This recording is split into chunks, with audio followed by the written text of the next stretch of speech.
Olá, muito boa tarde. Hoje é sexta-feira, dia 21 de outubro, está começando mais um Diário Legislativo. No nosso jornal você é informado dos principais assuntos em discussão na Câmara e na cidade de São José dos Campos. Vamos agora aos destaques de hoje. Confira os projetos aprovados pelos vereadores na última sessão. Meio ambiente em debate. Câmara discute resolução que reduz vazão transportada do Rio Paraíba do Sul para o estado do Rio de Janeiro. Novos vereadores eleitos visitam a Câmara Municipal. Em reunião, parlamentares discutem cerimônia de posse e questões administrativas, além de conhecer o prédio da Câmara. Cidadania, conheça a página do site da Câmara que permite ao internauta acompanhar o trabalho dos parlamentares.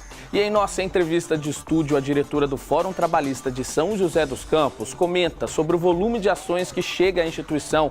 Verbas rescisórias lideram a lista. Seja muito bem-vindo, o Diário Legislativo está no ar.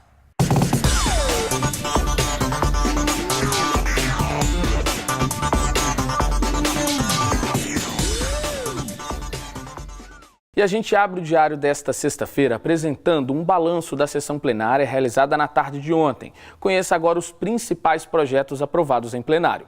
Durante a 64ª sessão do ano, os vereadores receberam uma comissão de professores de educação física. O grupo pediu apoio em questões trabalhistas. Os profissionais alegam atraso no pagamento dos salários pela OS, que presta serviço à prefeitura.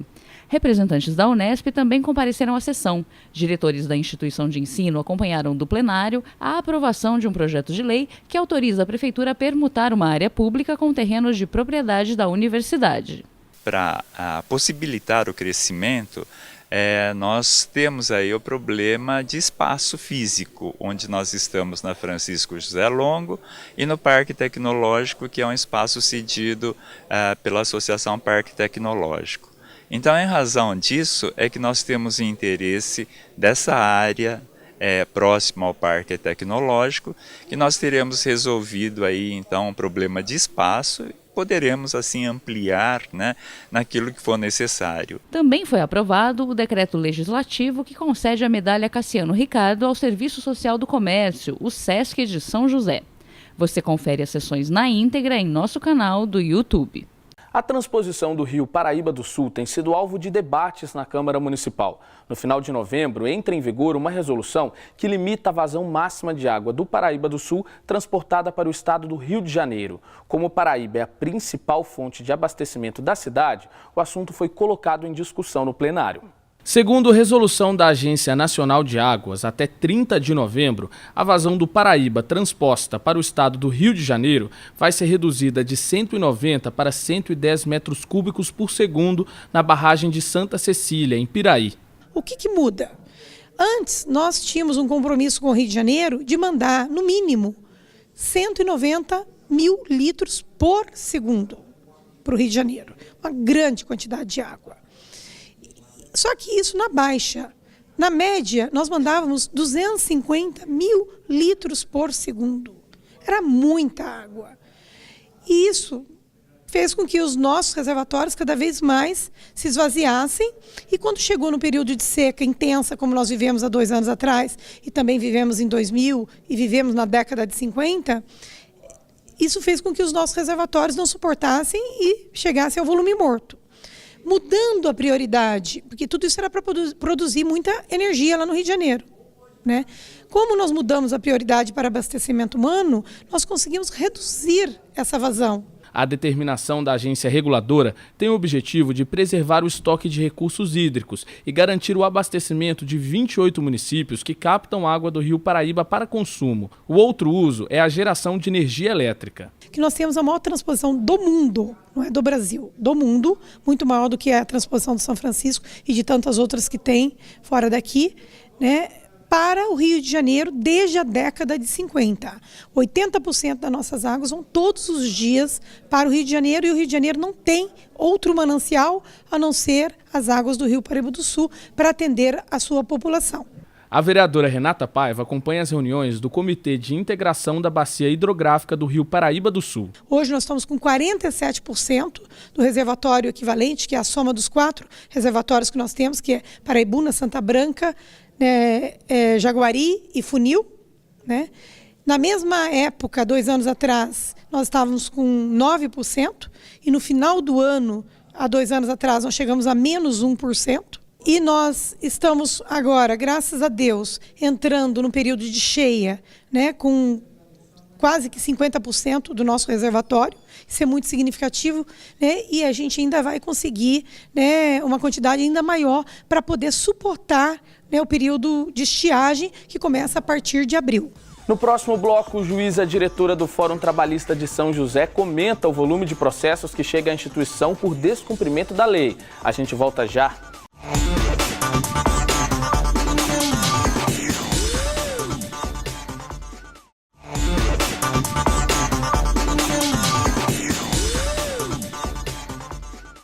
Olá, estamos de volta com o Diário Legislativo. É comum ouvirmos que o setor judiciário tem um número alto de processos para resolver. E é uma realidade nacional que também afeta São José dos Campos. No Fórum Trabalhista da cidade, as ações que envolvem rescisões contratuais representam a maioria dos casos que chegam à instituição. Sobre o assunto, a repórter Vivian Scatolin conversou com a juíza diretora do Fórum.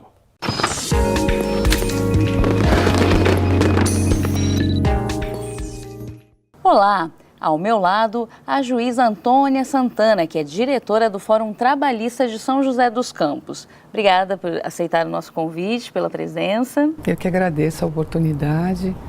Eu queria começar perguntando qual o volume, né, da Justiça Trabalhista em São José e se tem alguma característica marcante que diferencie de outros lugares. Então, aqui em São José nós temos cinco varas de trabalho, mais o núcleo de execução e o Centro Integrado de Conciliação.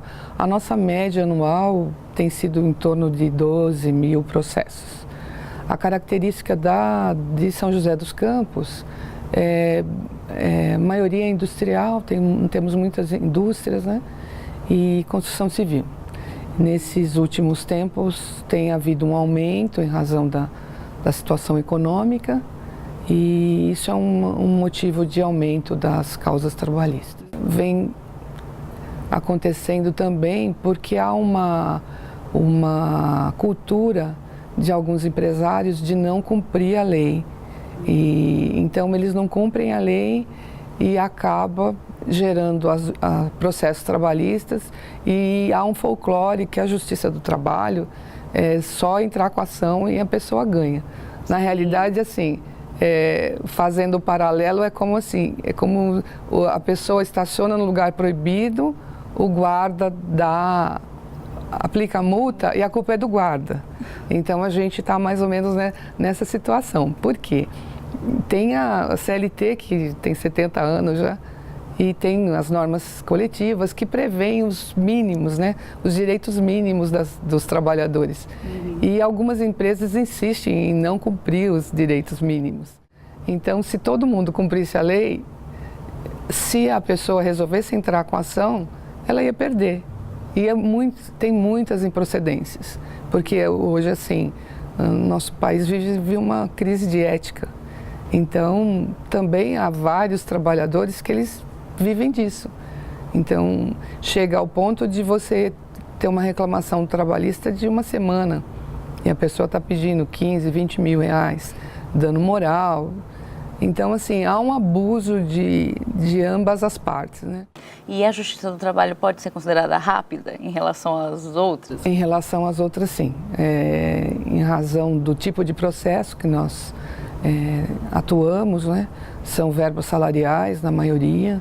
Hoje tem uma característica de várias empresas dispensarem os empregados sem pagar as verbas rescisórias, que devem ser pagas em 10 dias, quando não tem, o aviso prévio é indenizado, e quando tem o aviso prévio é cumprido é um dia só, no primeiro dia útil. Então, tem havido muitos problemas, principalmente prestadoras de serviço. Algumas dão baixa na carteira e entregam aviso prévio. Isso permite que numa ação trabalhista o juiz possa antecipar a liberação do saldo do fundo de garantia, se tiver, né?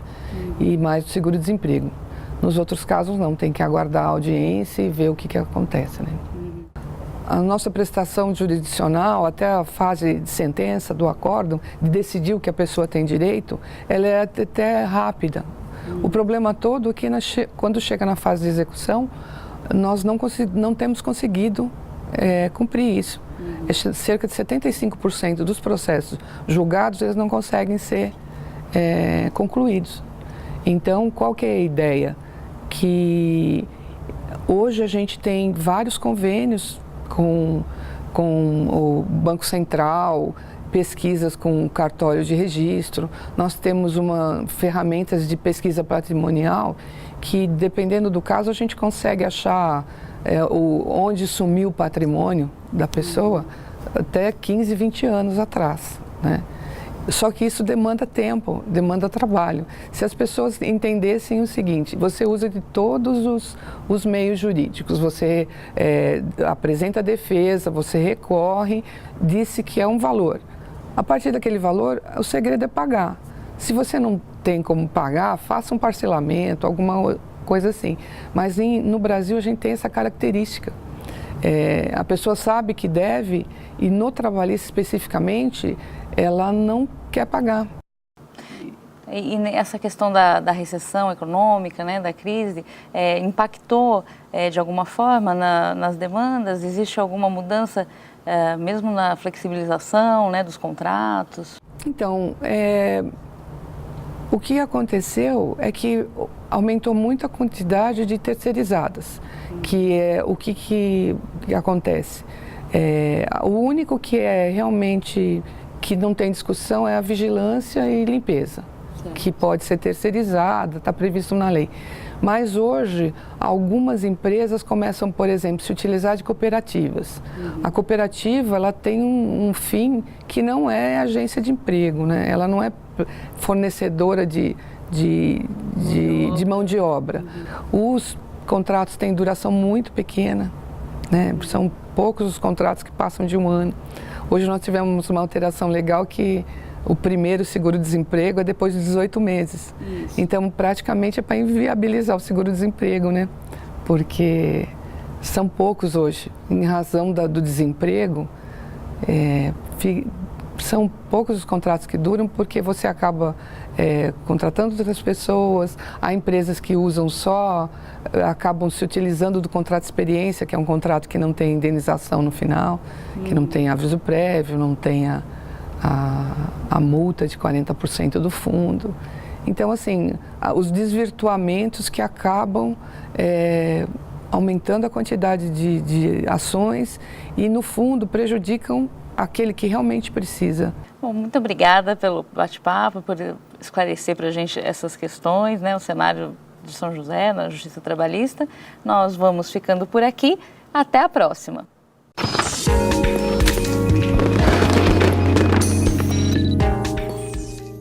Agora é hora de falar de emprego. Fique com as vagas disponíveis no PAT de São José. É a nossa agenda de serviços.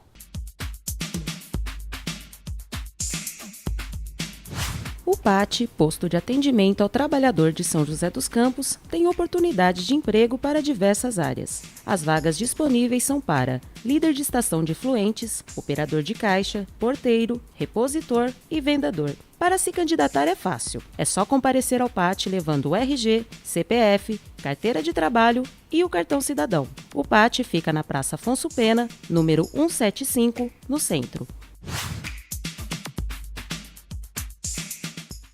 E no próximo bloco, novos vereadores eleitos visitam a Câmara e você vai saber como acompanhar o trabalho dos parlamentares pelo site do Legislativo. É daqui a pouco.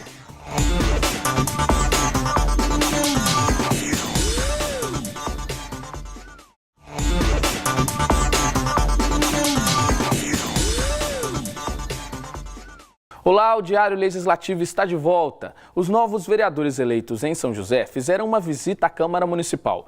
Um encontro de boas-vindas com o objetivo de apresentar o prédio do Legislativo aos parlamentares e prepará-los para a cerimônia de posse. O próximo mandato começa no dia 1º de janeiro. Uma foto para marcar as boas-vindas. O presidente da Câmara, vereador Shakespeare Carvalho, recebeu os novos vereadores eleitos para discutir questões que envolvem a cerimônia de posse marcada para 1º de janeiro, além de assuntos administrativos. Entre os parlamentares presentes estavam Esdras Andrade, Flávia Carvalho, José Dimas, Lino Bispo, Marcão da Academia, Maninho 100% e Sérgio Camargo. Dr. Elton enviou um representante. Também participaram da reunião servidores dos principais setores da Câmara. Que a gente pudesse ter um bate-papo com eles também, dizer para eles da importância da eleição deles e que eles possam ajudar junto com o prefeito a governar a cidade de São José dos Campos. A gente vê também como que funciona o trabalho da Câmara Municipal, a parte burocrática. Então hoje tudo eles tomaram ciência disso e agora providenciando toda a documentação para dia 19 ele ser diplomado e depois do dia 1º tomar posse. Após a conversa na sala Pedro Bala, os novos vereadores também visitaram as instalações do prédio da Câmara, como o plenário e os gabinetes. Esdras Andrade, o vereador mais novo entre os eleitos, elogiou a proposta da visita e disse estar tranquilo para os desafios do mandato. Planos eu tenho bastante, né? Eu só não posso, assim como eu não usei promessa na campanha, porque eu não saberia aonde eu poderia pisar. A gente tem que esperar agora começar o mandato para a gente saber por onde e como a gente vai colocar em prática esses planos. Os setores administrativos também fizeram parte da visita, assim como a sala de operações da TV Câmara. Para os novos vereadores, alguns eleitos para o 1º mandato, a visita representou a oportunidade de antecipar a rotina que começa no ano que vem. Estou muito feliz, muito contente, com muita vontade, cheia de determinação e eu tenho certeza que vai ser um mandato muito, muito bom. Com certeza, estou muito feliz. A primeira impressão que deu aqui foi muito positiva, fiquei muito feliz de estar aqui conhecendo pessoas novas, pessoas que vão fazer parte do nosso trabalho também. Eu acho que com esse aparato, com essa estrutura, nós vamos ser bem assessorados e vamos conseguir fazer um trabalho bacana para a população. E você sabia que é fácil acompanhar o trabalho dos vereadores pelo site da Câmara? Na nossa página você encontra todas as informações necessárias para entrar em contato direto com os parlamentares. E ainda pode conferir de forma rápida notícias e projetos de lei relacionados aos 21 vereadores. Saiba como na reportagem. Acompanhar o dia a dia dos vereadores nunca foi tão fácil. Pelo site da Câmara é possível ficar por dentro das principais notícias de cada parlamentar. É simples, basta clicar na aba Vereadores. Na página, o internauta tem acesso a informações dos 21 parlamentares, como e-mail, telefone e número do gabinete de cada um deles. E não para por aí. Em apenas um clique, o cidadão tem disponível informações gerais sobre determinado vereador e ainda as notícias relacionadas a ele. Para facilitar o contato, no link Fale com o Vereador, o internauta tem acesso a um canal direto de conversa com o parlamentar e pode enviar críticas, dúvidas e sugestões. Ainda é possível conferir de forma rápida os projetos apresentados pelo vereador e saber de quais comissões ele faz parte. E tem mais! Dentro do site da Câmara, o internauta encontra o portal da transparência. Lá, o cidadão acompanha a frequência dos parlamentares nas sessões. O visitante também pode acessar o GED, área reservada para pesquisa de projetos de lei, uma das principais atividades dos vereadores. Agora você já sabe. Para ficar por dentro do que acontece na Câmara e acompanhar o seu vereador, acesse www.câmarasjc.sp.gov.br. Vamos agora saber como fica o tempo na tarde desta sexta-feira e também para todo o fim de semana?